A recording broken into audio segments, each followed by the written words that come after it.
Tatalakayin na sa Senado ngayong hapon ang susunod na hakbang sa impeachment ni Vice President Sara Duterte. Posibleng pag-usapan po kung magko-convene pa ba uli ang Senado bilang impeachment court o sa plenaryo na lamang boboto ang mga senador kung i-dismiss o itutuloy ba ang paglilitis.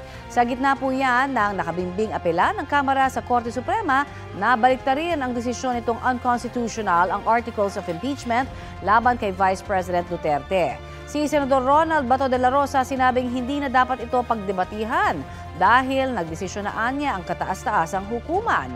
Papabor daw ang mga kasama niya sa Duterte Block kung may maghahain ng mosyong i-dismiss ang impeachment case. May binalangkas namang resolusyon si Senadora Risa Hontiveros kung paano may pagpapatuloy ang paglilitis sa kabila ng desisyon ng Korte Suprema. Bukod kay Hontiveros, pumirma rin sa naturang resolusyon sina Senador Kiko Pangilinan, Bam Aquino at Senate Minority Leader Tito Soto.